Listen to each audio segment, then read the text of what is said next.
Okay, so hello everybody, welcome back to my YouTube channel. Today we'll be talking about something, as you can see in my title. We're talking about my J1 summer work and travel experience. Well, this are gonna be like one series. It's gonna be broken down into three parts.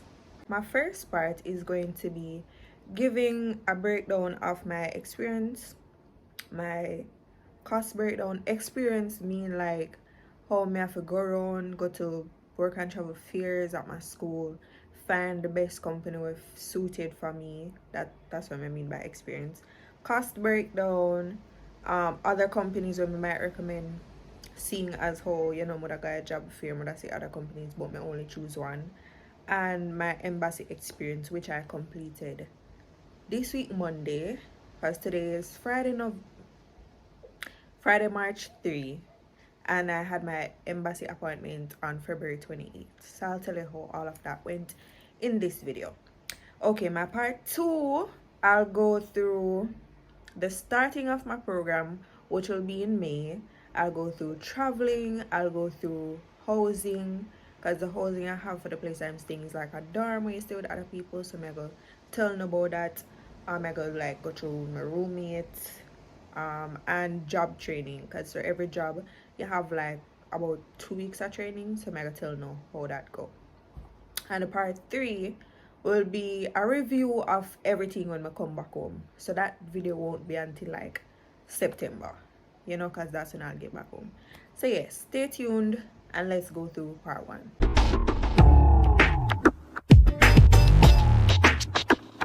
So let me go through from September 2022.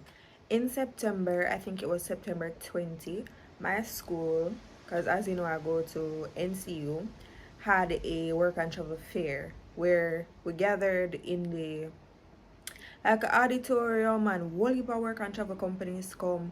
A lot of them came, and then you go through at different tables, you collect like pamphlets, and some ask information where you want to know, like cost and when the program start and requirements for different things.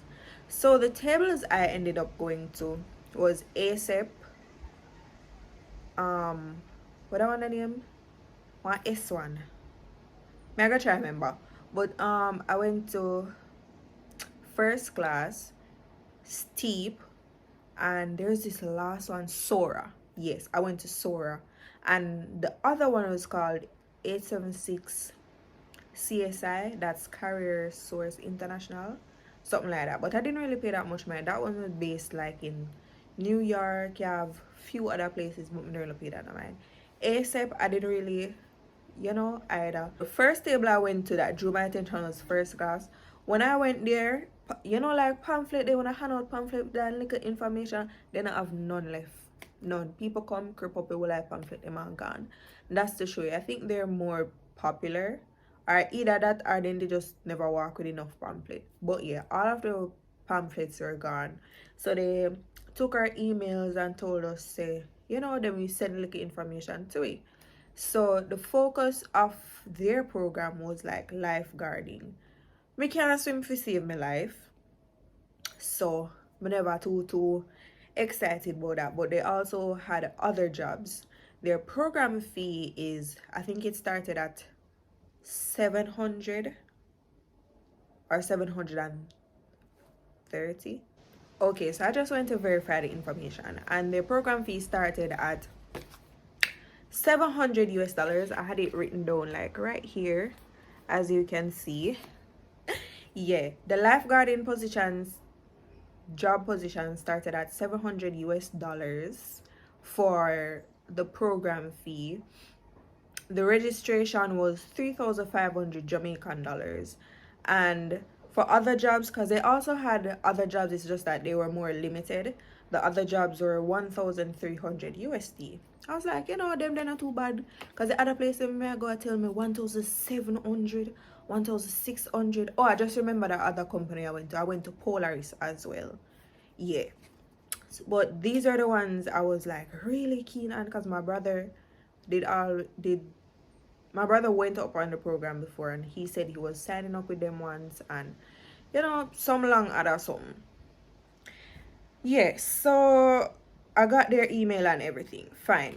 The other place I went to, Summer Choice Work and Travel, I have their pamphlet right here. As you can see, their lifeguarding positions was $730. And these are all early bird prices, by the way, because of September, these as they go down further in a year, then prices raise. So, Summer Choice Lifeguard, $730. Housekeeping, culinary, food service, and more, $1,350 USD, by the way. And their application fee was 4,000 Jamaican dollars. That never too bad. I never have too much a problem. Okay, so I had those two options because I was saying, that look a bit more affordable. The third company, Polaris. Polaris never bad. I forgot try find them something, but I think their program feels like 1,400 something.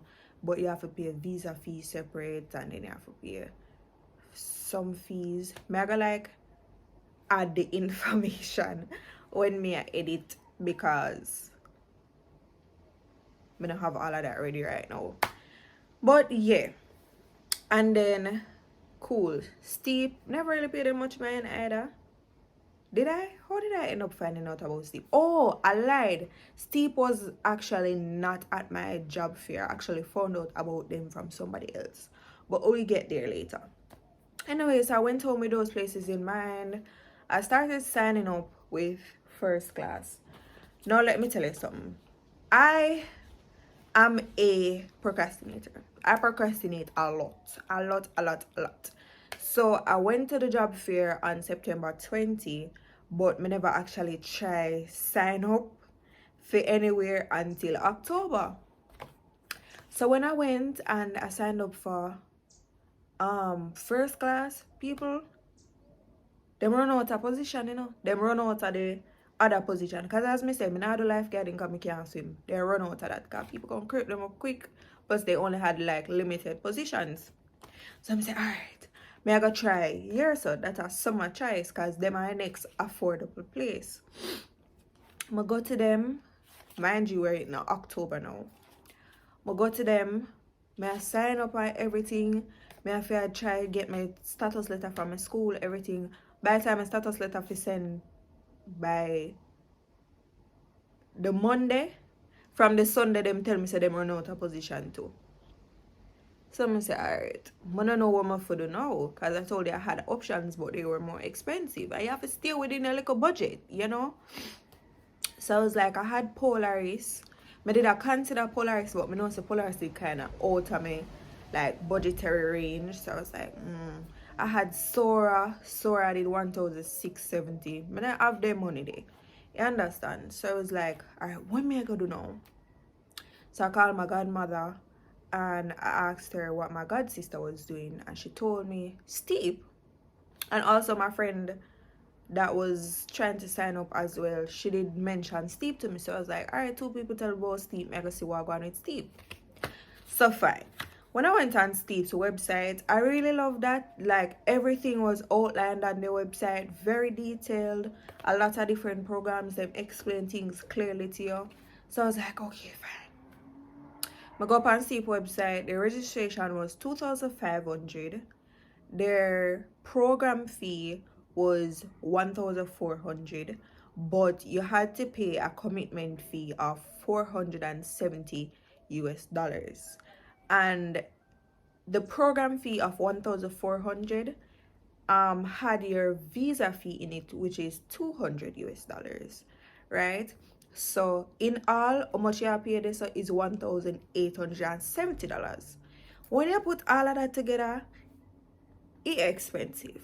Because 1,870 and everywhere else I tell you 1,350 and 1,670. I was like, that expensive though, And then I think the last fee breakdown they had on the page, I'm gonna find a screenshot and put it here to show you guys. But the last fee breakdown was an optional air fee, like your plane ticket, optional. So if you want them book your ticket for you could have pay one deposit of 20,000 Jamaican dollars or 150 US dollars. So I was like, alright, we may go find 1,800 and something US dollars. I was like, we are come down to the end of October now, you know. Cause me dey me procrastinate again, cause me need stuck, me never know who for pick. So the end of October now, me say, alright, you know, I got some recommendation from everybody else, like my brother, my mother, everybody else. Or like, you know, just sign up with Steve. You kinda not no more option now. You procrastinate and make it well like cheap money then pass you. So for first class and summer choice, I don't know if they required commitment fees where them never talk about where, you know, you would have say so and so and so, or if this is like the only money you would have paid. But if this was the only money, because me procrastinate, me cause myself one next or additional, that's our that first year how much 8 or additional 500 US dollar basically. So I was kind of disappointed about that. But me learn enough to beat myself up over them someday. You know, me could have procrastinate, me could have not. But it gone there past me, don't procrastinate, the money don't pass me.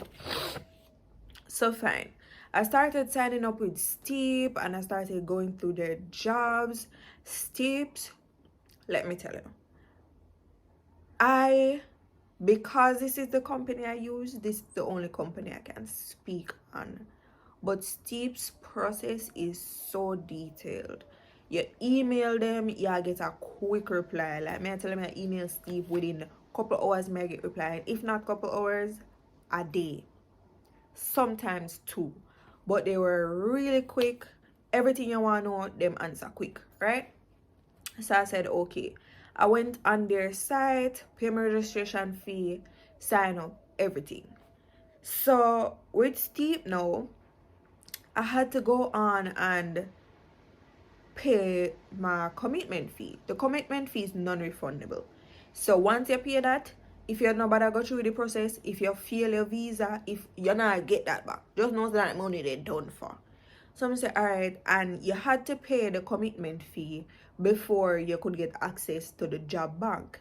Now the job bank is the area where you would go select the job where you want to do, where you want it for interview for. So I'm say, alright, they accepted payment through Jen, me have to go in bank, pay the money, take a picture of the receipt, upload on them system, them clarify so them see it on them system, and then, you know, they will give me access to the job bank. Now we were in November, where they don't process kind of drawn out, because once again we procrastinate for go bank and procrastinate for do this and procrastinate. But anyways, I went, paid my money, got access to the job bank. When I got access to the job bank now, because you know, say longer you take to pick your job, I guess you would probably get lower quality job. The jobs are still good, but me don't know if once you pay earlier or sort out everything earlier, you get better jobs. You know, that's why you have to just always try the things early. Because I think for the companies, they start their programs from August, remember, and November. I may just got a pick job. People gone through for years, gone pick in front of me. So I got a job. I picked the job. It was the best looking one for me. My brother advised me, try get a job with paid tips, you know. So I picked a job that was $9 an hour plus tips. It's working at a place in Tennessee. I'll let you guys know later on what the job is and everything.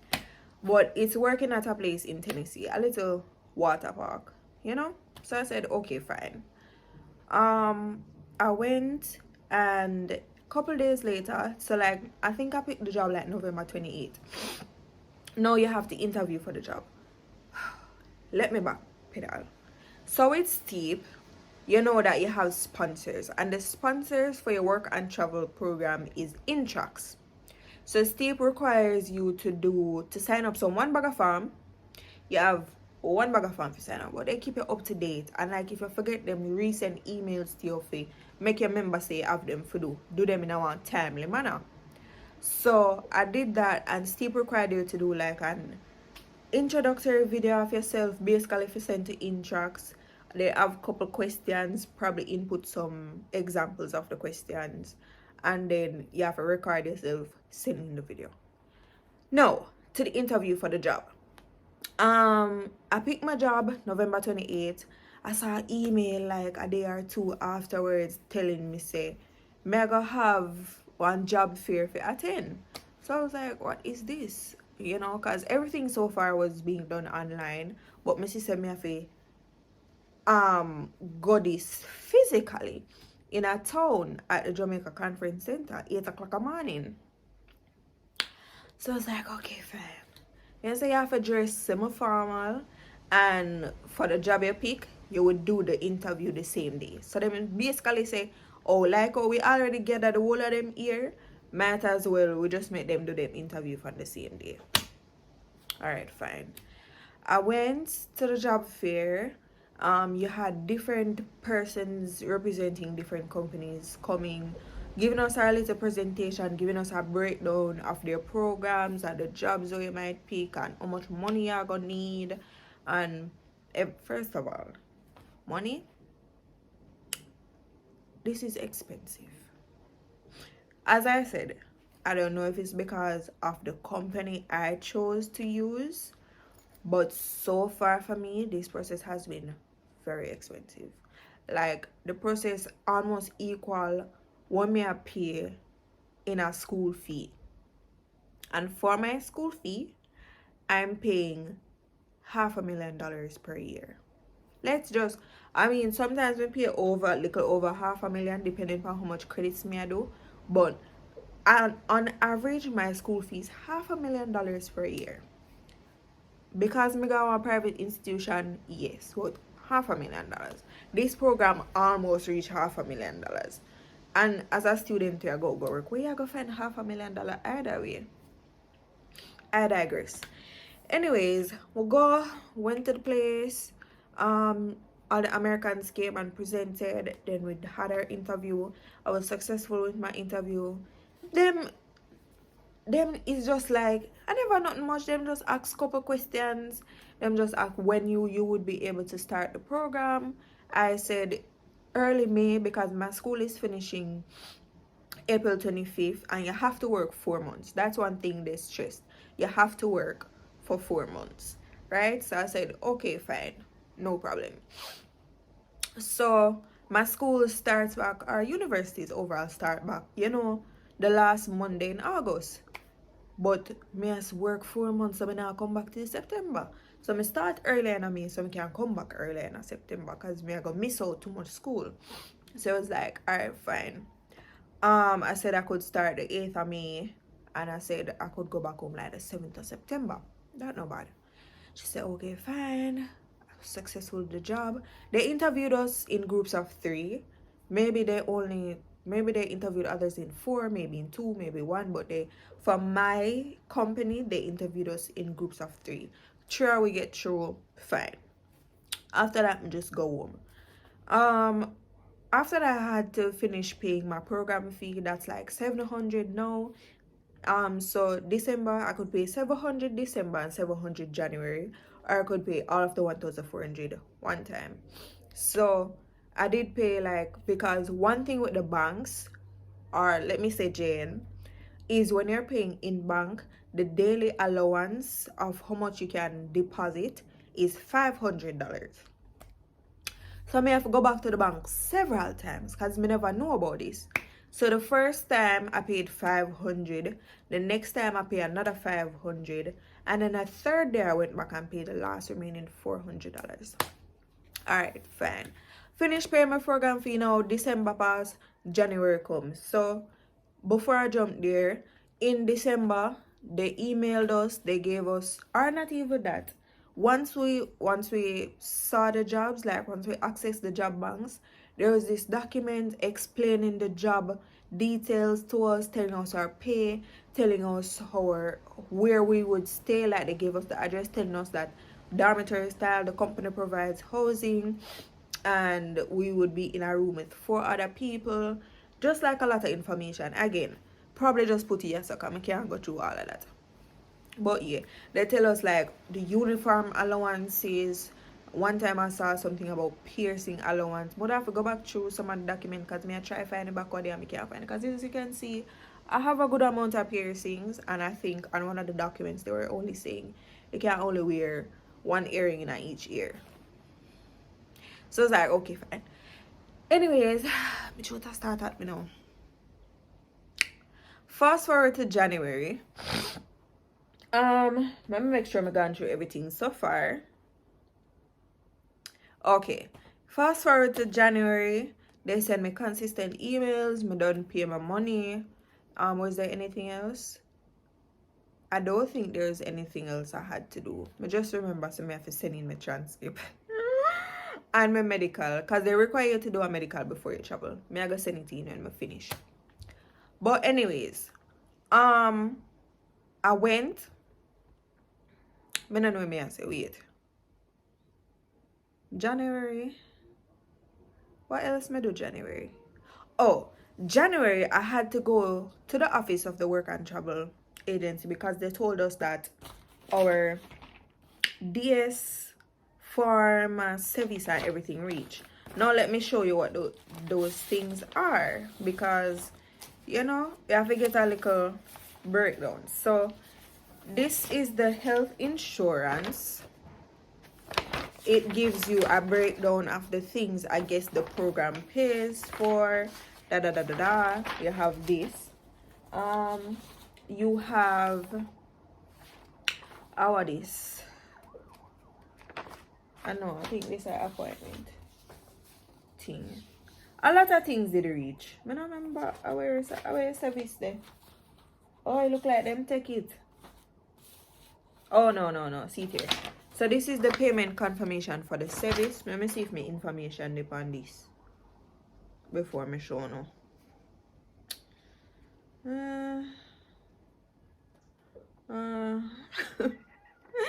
No, I don't think any information you're not to know is on it. So yeah, this is the service. As you can see, there is a lot of other forms. So when I went up there, they also did our visa application form for us. You know, we sit down with an agent, they access the relevant information and everything. So when you're going now, you know, for everybody, you have to have, let me hide because I think stuff is on this. Yeah. So this is the, what a page name? Visa application. They printed this out, give us. Y'all, this is my passport size picture and everything. This is the, what is name? The appointment confirmation page. Yeah. Ooh. Yeah, the appointment confirmation page. This is, no.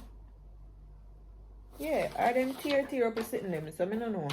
But yeah, that's basically what was in the package, right? And they gave us this, telling us all the things we would need for the embassy. I love this. See, so organized. You know, you would not stress on and say, I'm gonna need this, man. I don't know if everybody does that, but me I talk about the company when me know.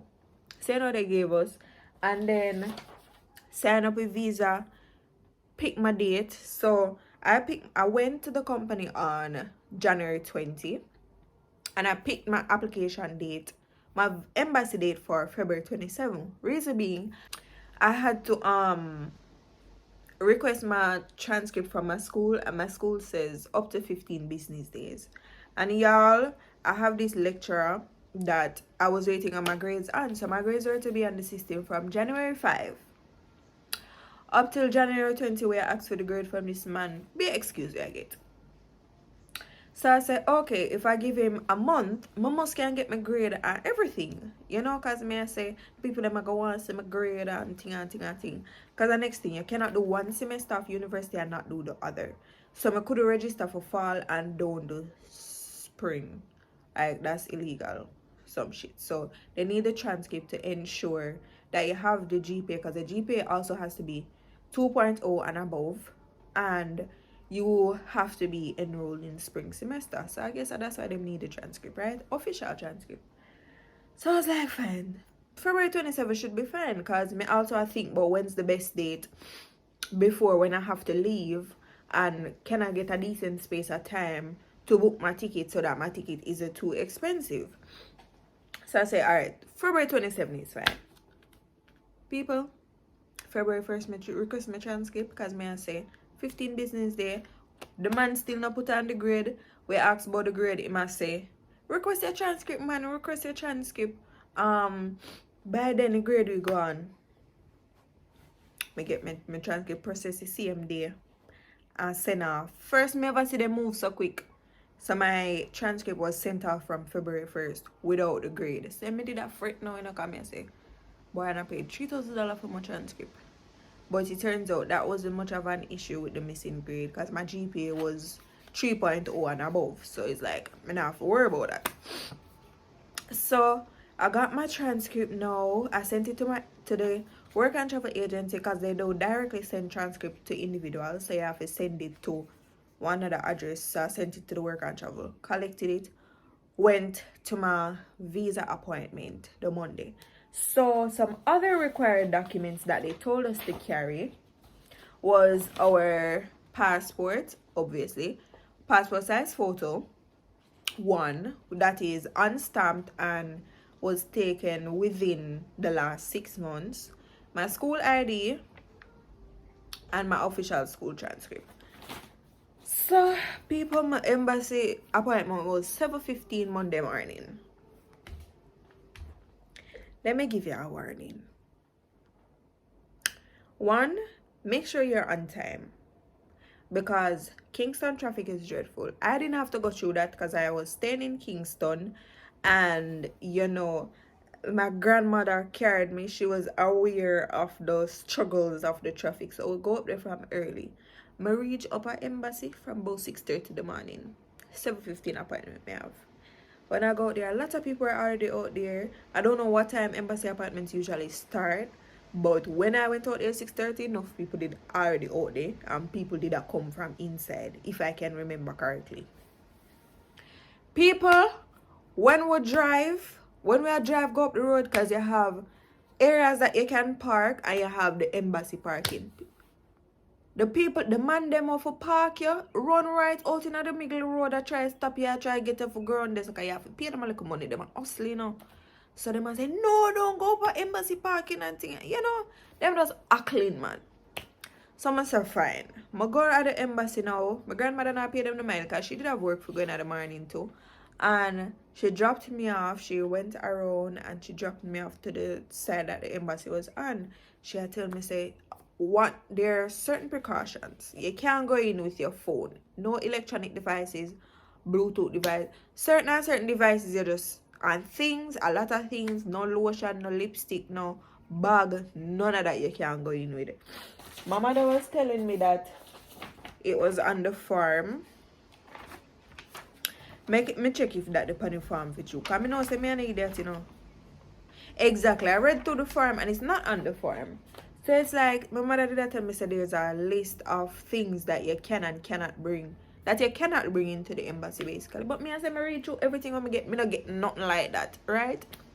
So when I was coming out of the vehicle now, there's this woman, and she come, and she tell me, say, oh, you have to go in with a mask. So that's another thing. You have to wear a mask. And I got a mask, and I went, me have my little knapsack for my bag, you know. I wear a knapsack there. If me could have find it right now, I would have shown you. But it's a small bag. Because I had, what did I have in there? My purse, one pen. Oh, you also can't bring pen in an embassy. You know, me never really have nothing in a bag. Me could have leave it. But me like walk with my little bag. So, you know, I brought it. Me never know about all of this. So I stood up outside now, and you have the little people, when I come out of my grandmother van and my grandmother drive off, one woman out there, and she come, she look like she's another worker too. She come and she gave me a little cardboard paper with a number on it. Now I'm plastic bag. People, when she give me a paper, you know, because she said, she tricked me, you know. Because remember, first me I do all of this. Yeah, at first me I do all of this, so certain things me don't know. So she a walk with me for some reason, and then she say, hey, take this and go and do this. So reflexively, me just spin around and take what she tell me for take. And then afterwards, my brain I say, Shani, what you do? Because me I say, me don't know what this woman a give me. Me don't know if I something I try to set me up. Nothing. So me stand up there. When I go down at the place for about 10 minutes, I wonder, what is this in my hand? Because I was so baffled. I was like, what is this for real? Me I say, wonder if I just dash it out as a left it. I'm say, alright, later more about that. I'm wrap it up and put it in my bag. Outside, the people them there, the women that were there, them sell mask, them collect people phone for them collect them bag for them. And I knew about this from the night before because my grandmother and stuff tell me that they do that for you at a fee. So I was like, me not do all, me not give nobody none of me hard-earned money. So me say, that's why I left my phone, but me did still have my bag.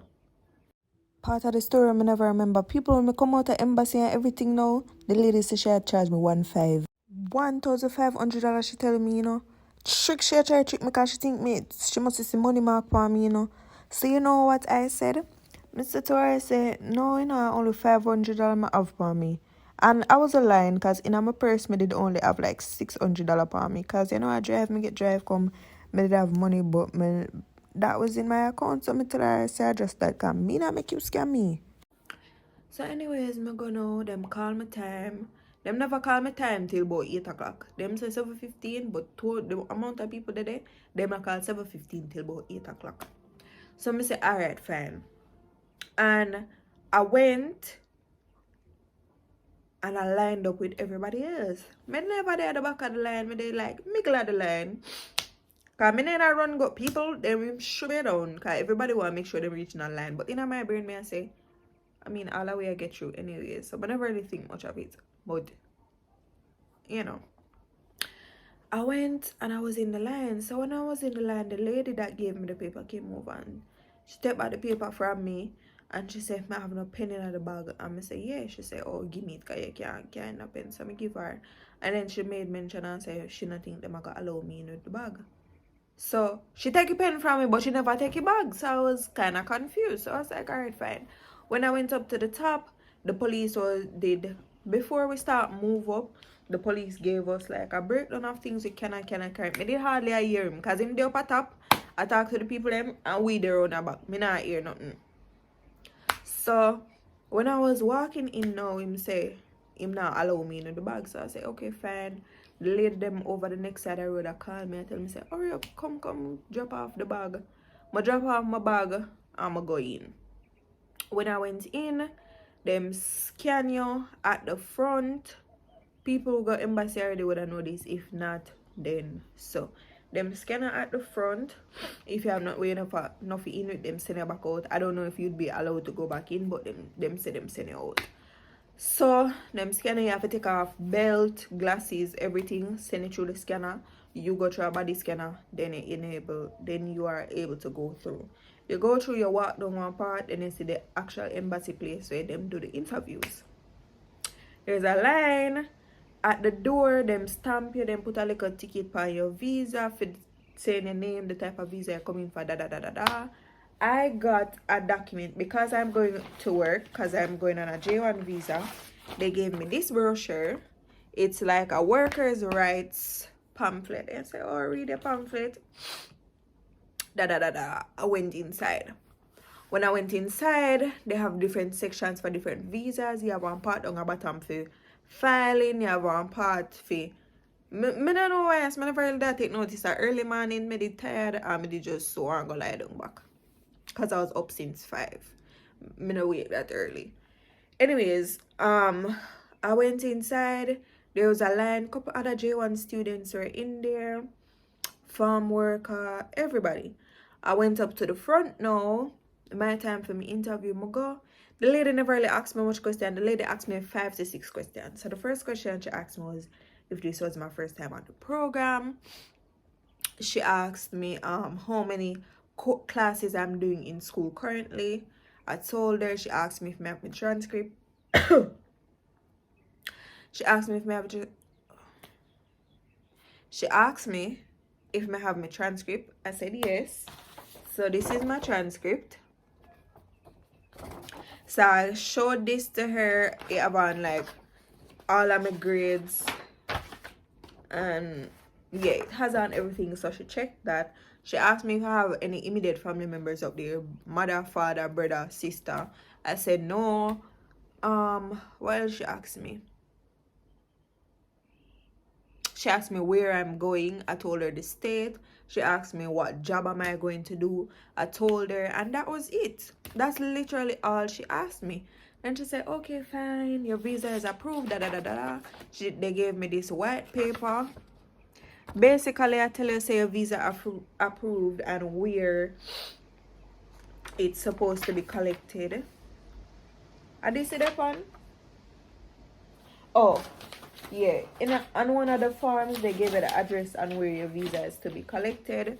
So a couple days later, by about next week, I can go pick up my passport and them say, I can't stay beyond a few days later on my working visa. Because they get a little grace period, but by right, you're supposed to leave soon after you finish working. I don't remember. So I know that when you're going up, you can travel 2 weeks before you're slated to work, but you can only, I don't know if you can also stay for 2 weeks after you leave or only a couple days. I don't remember exactly how that went. So I say, all right, get through my process, da da da da da, and that's it so far. So all I really have to do right now is when I get my visa, I have to book my flight, and then them say a lot of things. Introx asks a lot of other questions like your housing requirements, and when you sign up on the site, you will see they ask you certain things. They keep up to date with it. They ask you, how was your visa interview, see if you're approved or not. Them ask you travel information, because when you go up, within 3 days you have to go to the social security office. I guess I want an office where you have to go request your SSN, that's your social security number, and some other things. You have to check in with Intrax, make them know, say within 3 days of you arriving, make them know, say, yo, I'm a reach, I'm a soon go work. Other little things like that. Like, but yeah, that's the only thing I've gone through so far. But there's someone back chatting. Which what hurt me. I think that's the end of my video. Although I think all of the points I wanted to touch on in this part of the video were touched on. I did my experience, I did my cost breakdown, I did any other companies I had to recommend, and my embassy experience. That was the last thing. So I'll be giving y'all a part 2 to this in May. Yeah, May, because when we actually start the program. And then, as I said, my last update will be in September when I'm back home, finish working and everything. So yeah, if there's anything I missed or if there are any other questions, then I can just say that, and I'll try to update you on whatever it is that I know. But that's the only information I have for y'all so far. Thank y'all for watching my video till the end. I hope everybody has a successful experience, whether you're currently in college and you want to do it next year, or whether you're going to college and you want to do it then next year, this school year. No, the next school year. That's when it is. So yeah, bye.